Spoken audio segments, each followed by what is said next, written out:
My name is Amal Nirkodkar. I'm the CEO of Patient Prism, and I'm delighted to welcome Kristen Hadid in our virtual studios at Patient Prism Academy. And if you don't know Kristen yet, she is the founder of Student Made, an amazingly successful cleaning company she launched in our college that has employed thousands of students over the last decade. And I read her book, Permission to Screw Up, on how she did everything wrong to do everything right. And it was such an interesting part. It was an interesting book because it helped me as I was launching Patient Prism to really learn about creating a great culture and really learning from my failures and embracing them without actually worrying about it and being vulnerable. Some of the great lessons that I learned, I read that book again last night just to kind of refresh my memory.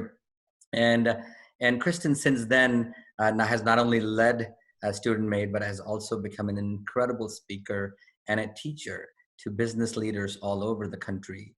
Her TED Talk has garnered over 3 million views, which is a feat that very few people can say they have. And she now works with thousands of organizations, including Simon Sinek, who we all love. And Simon says it perfectly when he describes Kristen. And he says, Kristen imagines a world in which organizations have cultures that empower people to climb towards the best versions of themselves every day. And we know, Simon says things better than anybody else that we have known in our lifetimes, at least. And welcome, Kristen Hadid. Welcome to the program. Thank you. I'm so happy to be here. You know, I instantly wanted to get you on here because we're in such difficult times. It's almost unreal. Sometimes we wake up every morning and it's Groundhog Day. Like, okay, what do we do now? And our dental offices that are our audiences, dentists are really scared today because obviously their profession is right in the midst of this healthcare crisis that we're going on. And there's so much uncertainty to the point where, we just don't know what to expect, what's going to come. We've been in this lockdown mode for a little while. Now we're opening back up. And there is just an incredible amount of uncertainty. And as dentists, everybody's worried that, what do we do? How do we show up every day to work, even if it's on Zoom? How do we lead our teams? So my question to you really is around navigating uncertainty during this time, because I think it's something that we've never experienced before. Yes. So I've had my company for 13 years. And, I didn't have any business experience, leadership experience. This was really my first job. And my company's in a very difficult industry, the cleaning industry, where people don't really like cleaning toilets. How do you inspire people? How do you engage them? In my business in particular, we hire students. So for many, this is their first job. So that's a whole nother challenge.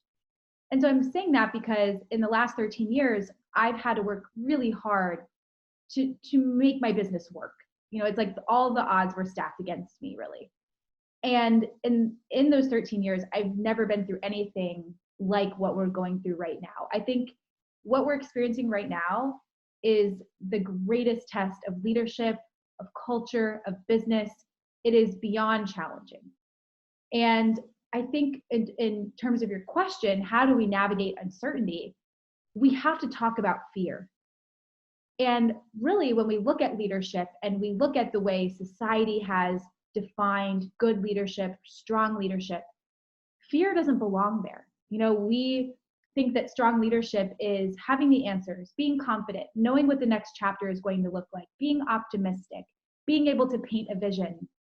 And for those who are watching, I'm sure like me, you're feeling like, how can I paint a vision when I don't even know what the next chapter is going to look like? And I've had moments where I'm wondering if my business will even survive that, what we're going through. So it's really hard. And I would challenge us to redefine what good and strong leadership is right now. And I think there's two aspects. It's leading ourselves and it's leading our teams. And the first step, I believe, is acknowledging the fears that we have, not keeping them to ourselves, not shaming ourselves for having these thoughts. It's okay to be frustrated, scared, uncertain. It's okay to grieve what was. Before this all began, my business, we were crushing our goals. it was like for the first time in 13 years, the whole team was aligned and we were on track and we were going. And then this happens and it's like, so I'm grieving what was, and that's all okay. So acknowledge it, say it out loud. When you do that, you will inspire people to also share how they're feeling and will feel less alone. That being said, when you are afraid, remind yourself that fear equals false evidence appearing real. False evidence appearing real. That isn't my acronym. I don't know who created that amazing acronym. I wish I did, but I think about it every time I'm afraid, because it's natural for our minds to go to worst case scenario. And sometimes it feels like worst case scenario is what's going to happen, but it's just being able to take a step back and acknowledge, I don't really have any way to predict what the future is actually going to hold. And so this scenario I'm building up in my mind might not actually be what's going to happen. There's a lot of other potential possibilities. But I think it's good to plan for a worst case, because sometimes when you do that, it's enough to mitigate the fear. And I remember when all this was really beginning, my fear, and like we're in people's personal space. We're in their homes, not as close as you are to people's personal space. But I had a fear that what if we never clean the house again? What if no one ever wants us in their home again? And so I posed that question to the team, what if this scenario of we're never able to be in another house again comes true? What do we do? And we wrapped our heads around that and we talked about that, and some amazing ideas came out of that. And so let's give ourselves permission to actually talk about worst case out loud and how would we handle it? And then that allows us to be able to mitigate the fear, to move forward. And that's the most important step, moving forward, because if we allow fear to prevent us, if we shut down, if we, try to escape and not really deal with what's happening and make a plan and try to, focus on what's in our control, fear ends up preventing us from achieving success and moving forward. So we still have to, it's this challenge of acknowledging and sitting with fear while also moving forward. One of the things you struggled with and you talk about in your book is initially, at least in initial student made years, where you had trouble having difficult conversations. Especially when people showed up late, you didn't want to fire them. And they potentially wrote a big tip. I remember that $20 tip, and you had a hard time having the difficult conversations. And part of what today is also is being able to sit down with your team and have those difficult conversations about, hey, our business may not come back all the way. We may have to do these things. We may need to wear all these masks and gowns, and it's going to be really hot. But how important it is, and how did you go about transforming yourself from a person who was maybe timid to have that difficult conversation to somebody who actually embraced them?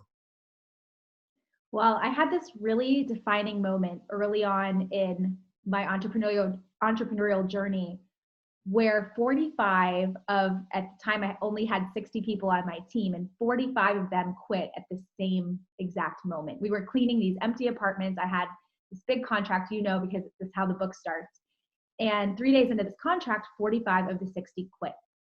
And it was a really powerful lesson for me in leadership. At that point I was clueless when it came to leadership. And so I was able to get them back, those 45 people back, by admitting I didn't know what I was doing, asking for their help, painting a picture of what it meant if I didn't get these apartments cleaned and how that was really going to affect, the business financially. And I think people just saw me as a human being and they really wanted to help me. And that really taught me that the best thing you can do when you're unsure is just say it out loud. People respect that. That's how you build trust. However, what that moment did for me is it gave me a little bit of a complex. I was so afraid that people would quit.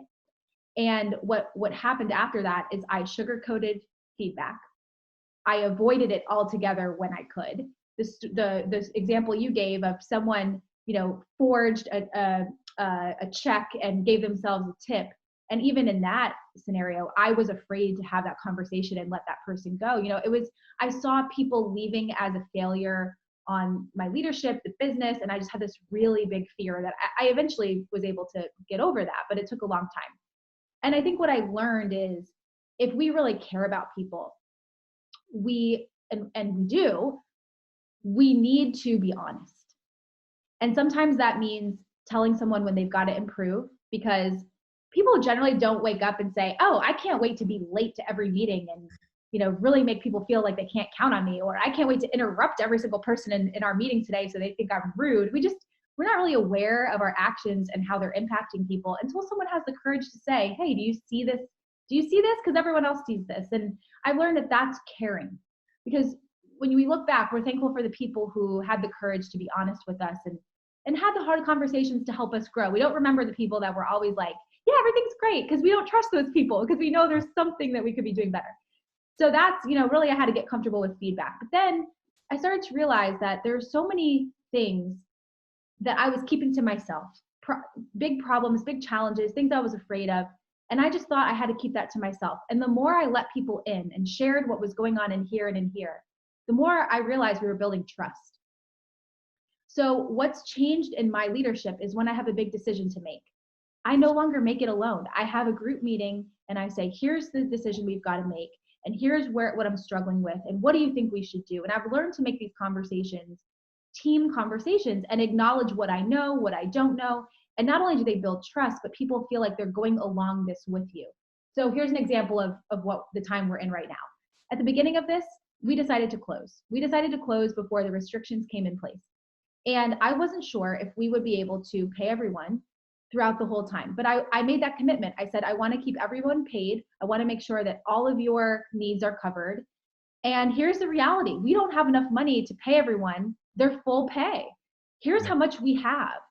And I was very honest and transparent about that. And I said, and so what I'm hoping will happen is we can all speak up for what we need, and that there may be people who need less, and there's maybe people who need more, and we'll be able to take care of one another. And we did. And we did that for several pay periods before we got our funding from the PPP. We were lucky to get the PPP funding. But that was so much better than just like trying to figure that out by myself and not letting people into that conversation. So it just takes taking that first step, just whatever is happening, just say it out loud. And that's how you build trust. What you said earlier as well resonates, because it's okay to be vulnerable. And it's okay for a leader to say that, hey, somehow we associate things that happen that are not connected to us, like the stock market falling or this pandemic. Somehow, if our business is not running, somehow we blame ourselves that, oh, maybe I'm a failure. And that whole mentality kind of gets us into this mode as leaders, to go into our own little cocoon and not talk about it.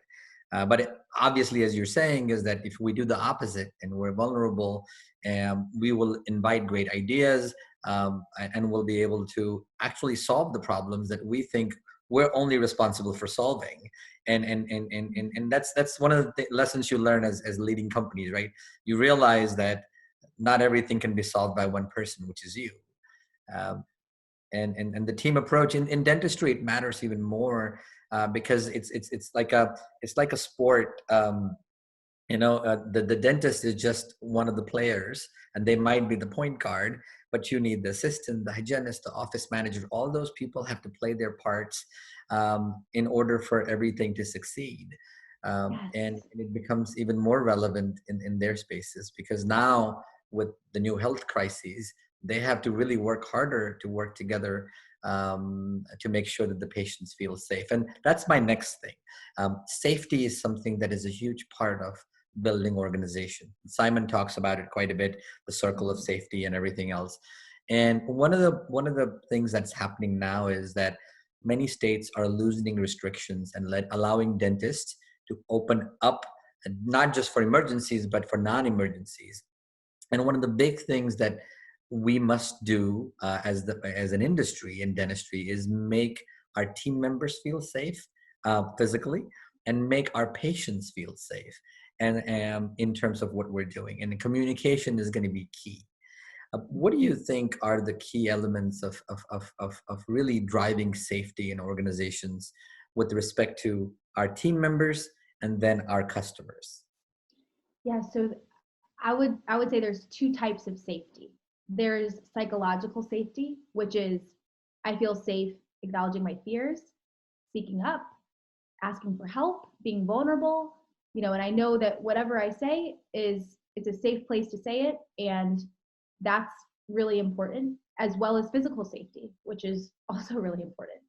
And so I think, the psychological safety we've been talking about, it's the It's the acknowledging fear, letting people also acknowledge their fears, sharing what's in your mind and your heart, not making decisions alone, inviting people to help you make those decisions. Those are the ways we build psychological safety. For physical safety, I think the way we communicate to our teams is so important. We want to take them along with us. Everyone feels differently about this crisis. There might be people who are comfortable coming back to work. There might be people who are really afraid to come back to work. And sometimes a one-size-fits-all approach just doesn't work. We have to really come at this with empathy and meet people where they are. And so what we've done is we've had open conversations around, what fears do you have about coming back to work? And how can we, as a company, think about your fears as we're putting in new procedures and safety measures so that we can address as many of them as we can. And so for us, what it looks like is we're starting with cleaning vacant spaces.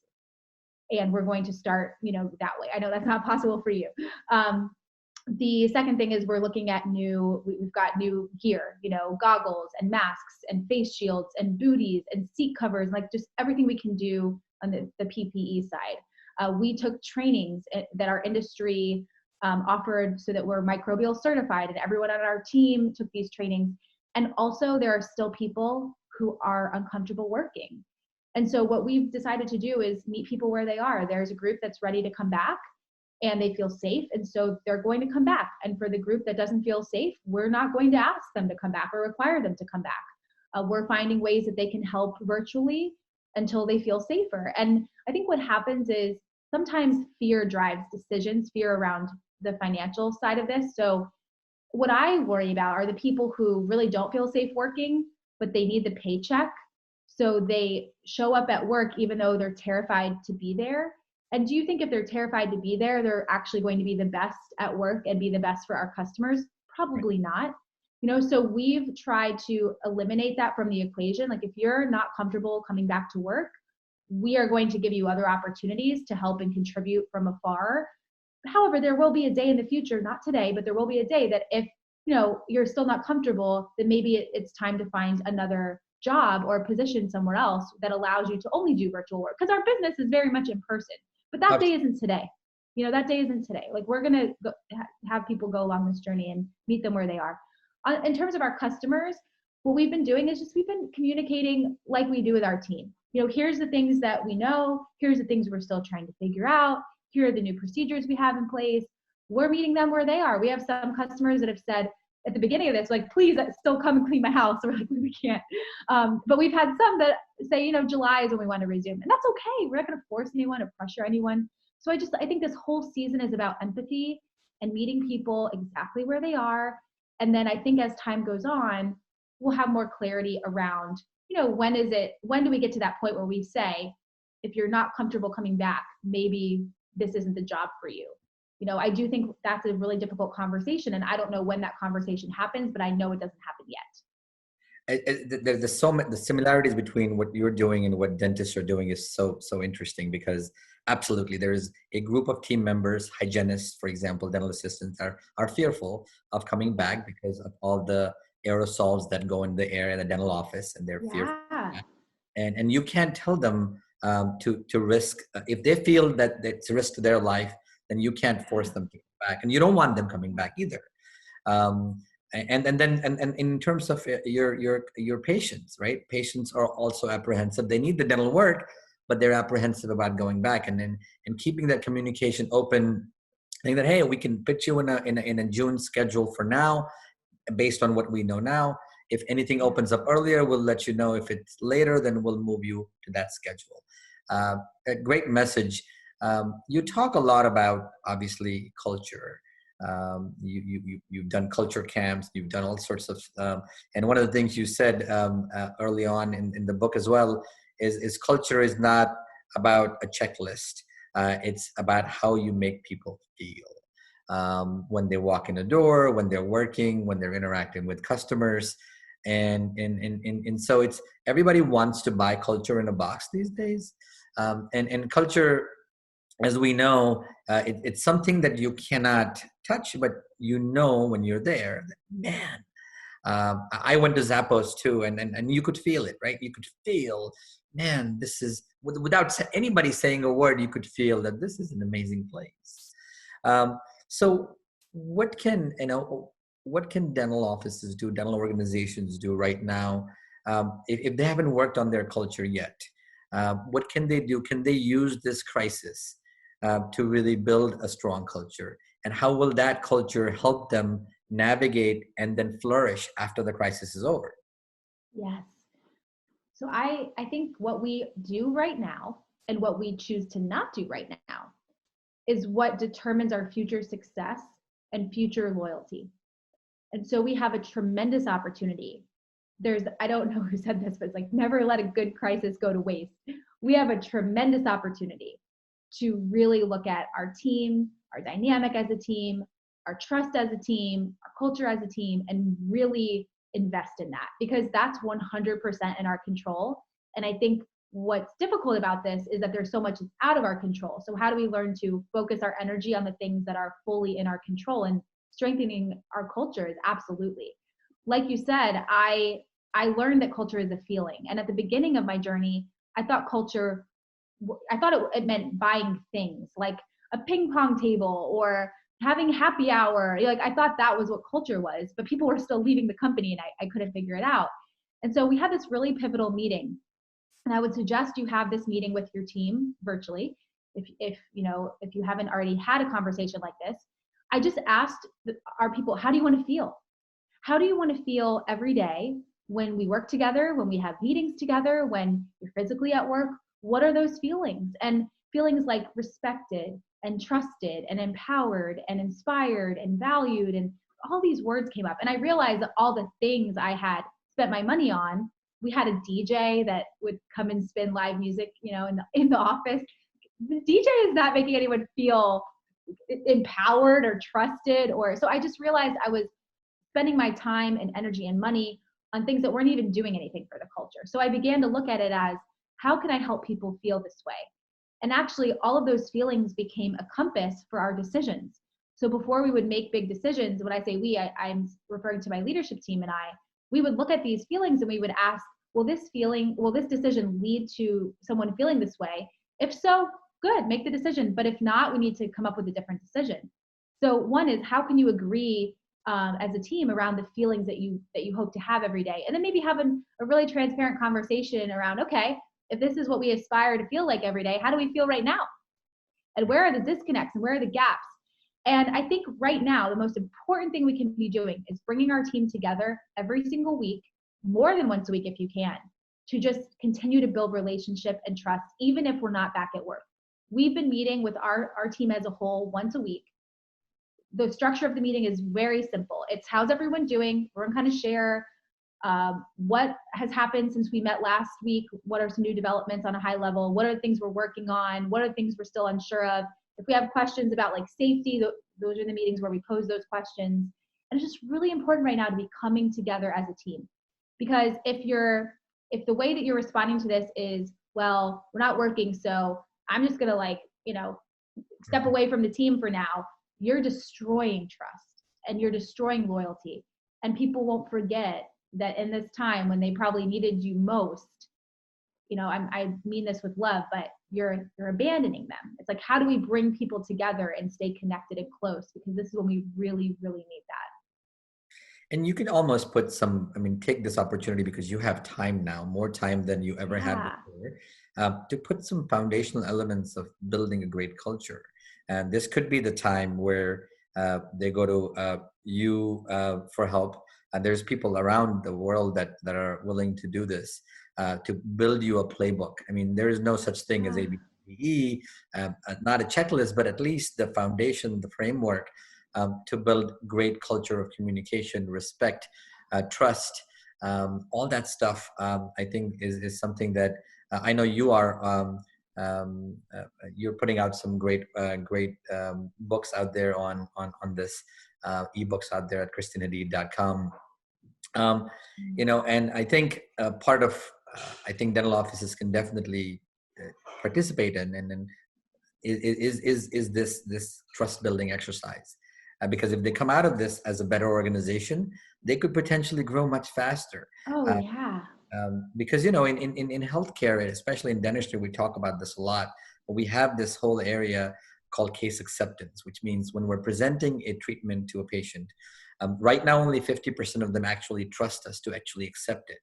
And a lot of that is because we are not conveying trust to the patient. Part of what I formed Patient Prism was to really convey that sense of trust over the phone. If people don't feel that you feel their pain and you're empathetic towards them, and you cannot develop that trust in that little phone conversation, they're not going to show up to work. They're not going to show up not to work, but they're not going to show up for that appointment, Sure. because you've got to build that. And maybe what are your parting thoughts about how do you like really create trust with anybody, right? What are the kind of the core elements of that?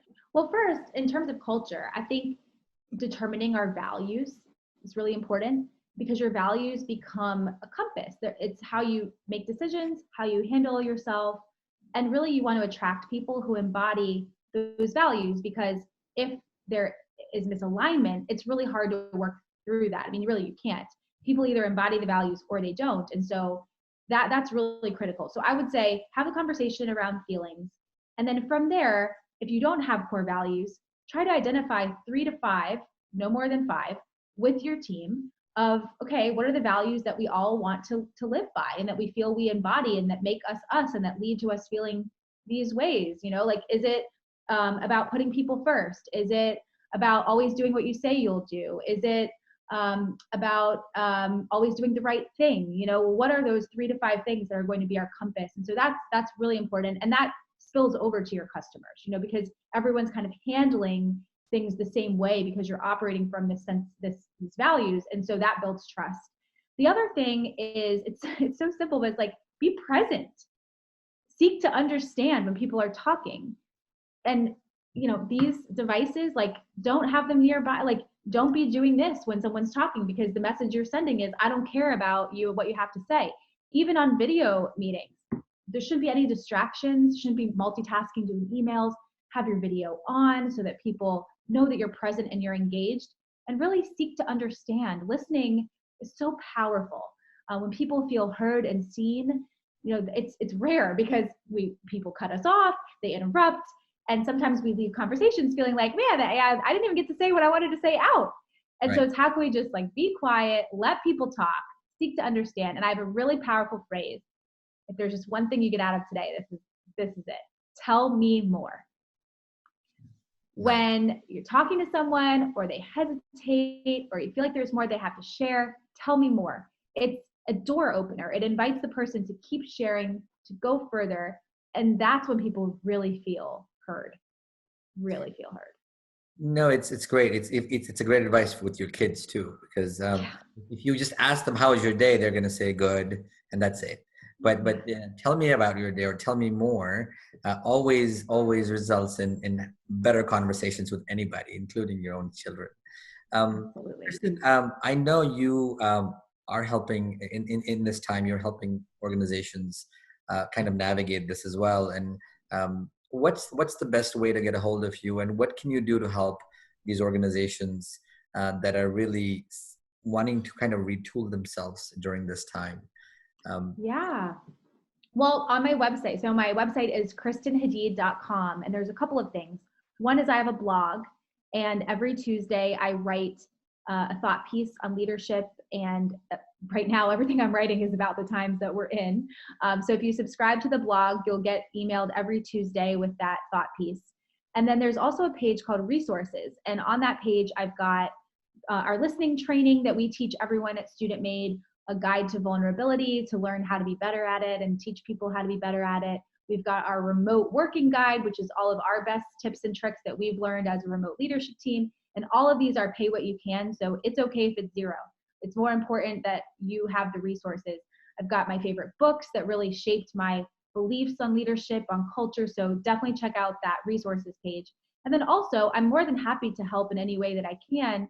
You know, as you embark on this strengthening your culture journey, if there's anything I can do to facilitate conversations or even lead a session, you can always contact me through my website, and all virtual sessions right now are just pay what you can, because we want to help people. And right now, all of that just goes to our team to support our team. So I'm here to help. I would say, if I could have a closing thought, that the most important thing right now is to build resilience. And resilience is a muscle that we have to learn to use regularly in order to be resilient leaders, resilient teams.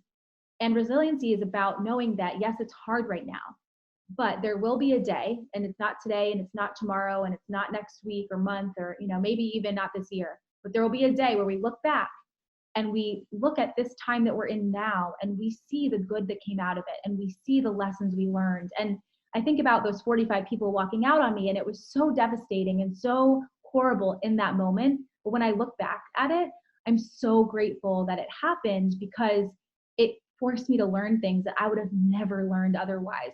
And I don't want to discount that what we're experiencing right now is horrible. And there's so much devastation, and people are losing their lives, and there is nothing that will make that, feel better. That's horrible. Right. But it's also possible that in times like these, that there's good that comes out of it, and there are opportunities, and there are lessons learned. And so how can we frame what we're going through and with that lens, and redefine what success is? Success right now, I think, is about taking care of our people. It's about strengthening our culture, our trust, and it's about learning how to be more resilient, because there will always be challenges, and they won't look like this, but it's how we respond to those challenges that will determine our success. These are wonderful thoughts. I really, I feel inspired myself. I feel more energy in my body, because, you need this at this time, because all of us are looking for any kind of help that'll help us kind of help ourselves and help others. Thank you so much for this conversation. It's been an honor and a joy to finally see you, meet you.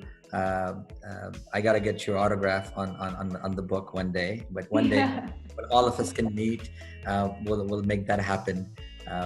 But thank you again, Kristen, for joining us this morning. Yes, and I always end with a Zoom hug, so I'm going to give you a Zoom hug. So there you go for everyone watching, and thank you.